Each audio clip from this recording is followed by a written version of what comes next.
मैं डॉक्टर स्मिता गुप्ते।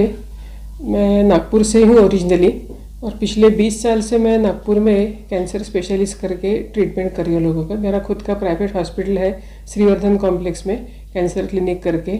उसके सिवा हयात मेडिकेयर जो कि गेटवेल हॉस्पिटल के आगे बिल्डिंग है, ये वहाँ पर 4th फ्लोर पे निमी हॉस्पिटल करके एक है, वहाँ पर भी मैं बैठती हूँ। वहाँ पर भी एडमिशन की सुविधा है। मैम, अगर कैंसर के बारे में बात की जाए तो कैंसर इस बीमारी से हर कोई अवगत है, लेकिन कैंसर क्यों होता है, इसके कितने प्रकार है, क्या कहेंगे? कैंसर को काफ़ी लोगों को लगता है कि ये छुआछूत की बीमारी है, और किसी पेशेंट को कैंसर हो जाता है तो वो उसके पास जाने से कतराते हैं। तो कैंसर ऐसी कुछ छुआछूत की बीमारी है, जैसे कुछ मलेरिया हो गया, टाइफाइड हो गया, वैसे किसी बाहर के कीटाणु के कारण नहीं होती।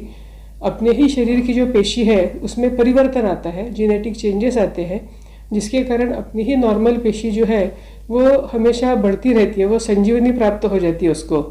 तो ना मरने के कारण उनका नंबर बढ़ता जाता है वो पेशी का, और वो जो अमर पेशी है उसको ही कैंसर बोला जाता है। किसी भी ट्यूमर को कैंसर नहीं बोलते हैं, मतलब हर ट्यूमर में ये शक्ति नहीं रहती कि वो कभी नहीं मरेगा और हमेशा बढ़ता रहेगा। ये जैसे ट्यूमर बढ़ता जाता है तो शरीर को जो चीज़ें लगती है खाने की, वो कैंसर की गांठ खा लेती है। इसलिए आदमी धीरे धीरे सिकुड़ने लगता है, दुबला होता है, कमज़ोर हो जाता है। और कैंसर जिस पेशी में होगा उस पेशी का कैंसर बोला जाता है। जैसे हड्डी में हो गया, ब्रेस्ट में हो गया, पेट में हो गया, कोलन में हो गया, तो ये जो पेशी में अंतर है वो किसी भी जगह आएगा और वहाँ का कैंसर बोला जाएगा।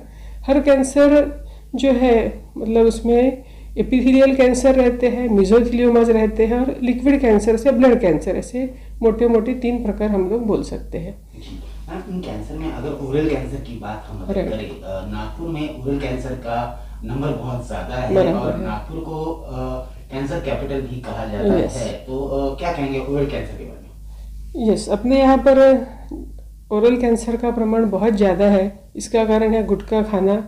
बाकी जगह जैसे सिगरेट स्मोकिंग ज़्यादा रहता है फॉरेन कंट्रीज़ में, लेकिन अपने यहाँ पर तंबाकू खाना ज़्यादा रहता है लोगों का, और वो खाने के बाद लोग थूकते भी नहीं है, कुल्ला भी नहीं करते, तो वहीं पर वो तंबाकू पड़ा रहता है, तो उससे छाला ज़्यादा होता है। मतलब समझ लीजिए, तंबाकू खाने की आदत छोड़ दी तो सबसे बढ़िया है, लेकिन जो लोग नहीं छोड़ दे उन्होंने कम से कम खाने के बाद में कुल्ला करना चाहिए, मुंह साफ रखना चाहिए, और जब तक हो सके तब तक बचपन से ही ये आदत नहीं डालनी चाहिए। बात की जाए ओरल कैंसर के बारे में, एक आपको मैं मज़े की बात बताती हूँ। मेरे यहाँ पर एक ब्रह्मपुरी से एक डॉक्टर आए थे, तो वो वहाँ पर काफ़ी अवेयरनेस करते हैं कैंसर के लिए, ओरल कैंसर, क्योंकि अपने यहाँ पर सब जगह ओरल कैंसर बहुत ज़्यादा है। तो मेरे को पहले लगता था कि ये जो है कैंसर, ये 30-35 की आयु से होता है, 10 साल पहले से जैसे तंबाकू खाना चालू करते तो वो होता है। लेकिन उन्होंने बोला कि जैसे माँ काम पे जाती है तो 6 महीने के, साल भर के बच्चे को भी मुंह में एक तंबाकू का टुकड़ा दे देते हैं, वो मुंह में रख देते हैं, और वो फिर अपने नशे में बैठता है, वो ना रोता है ना कुछ करता है। मतलब 1 साल की आयु से ही छोटे छोटे गाँव में तंबाकू की आदत बच्चों को लगती है। जी, ये बहुत ही डरावनी बात थी मेरे लिए। जी, तो ऐसे भी एक्सपीरियंस है मैम। लोगों का ऐसा सोचना है, कैंसर को लेके अलग अलग मीथ है लोगों के मन में, लेकिन सबसे बड़ा मिथ ये है कि कैंसर हो गया तो जिंदगी खत्म, और कैंसर कभी ठीक नहीं होता। ये सबसे बड़ा मिथ लोगों के दिल में है, क्या कहेंगे? नहीं, कैंसर ये डरावनी बीमारी तो पक्की है, कोई नहीं चाहता कि अपने घर में या अपने को किसी को कैंसर हो, लेकिन डरने से कुछ नहीं होता, क्योंकि सभी जो कैंसर है वो जानलेवा नहीं रहते हैं। तो कैंसर जानलेवा है या नहीं है, इस चीज़ का अपने को पता होना आवश्यक है। तो जब अपने को डाउट आता है कि कैंसर है, तो उस समय बिना झिझक डॉक्टर के पास जाके डायग्नोसिस करवाना बहुत आवश्यक है। हो सकता है कि वो एडवांस स्टेज का है, लेकिन उसकी जो ग्रोथ है वो ज़्यादा नहीं है, तो वो ऑपरेशन से या बाकी सभी ट्रीटमेंट से भी ठीक हो जाएगा। मतलब हर बार बहुत एडवांस्ड ही होगा तो पेशेंट जाएगा, ऐसे नहीं रहता है। सही समय पर निदान होना बहुत ही आवश्यक है, और सही समय पर निदान और सही इलाज, ये दोनों चीज़ें मायना रखती है। ओरल कैंसर की अगर बात की जाए, इसमें जो लोग तंबाकू कंज्यूम करते हैं उनके लिए भी, और जो नहीं करते उनके बराबर लिए है। लुकोप्लाकिया ये एक नॉर्मल देखा जाने वाला एक ये है। तो क्या लुकोप्लाकिया ही कैंसर है? नहीं, ये प्री कैंसरस कंडीशन है, ये कैंसर नहीं है। HPV इन्फेक्शन ये एक चीज़ है जिसके कारण भी जो स्मोकर नहीं है, टोबैको नहीं खाते, उनको भी कैंसर होता है। तो आपको शायद पता होगा कि जैसे अमेरिका में जाना है तो ये HPV का वैक्सीन कंपलसरी किया जाता है।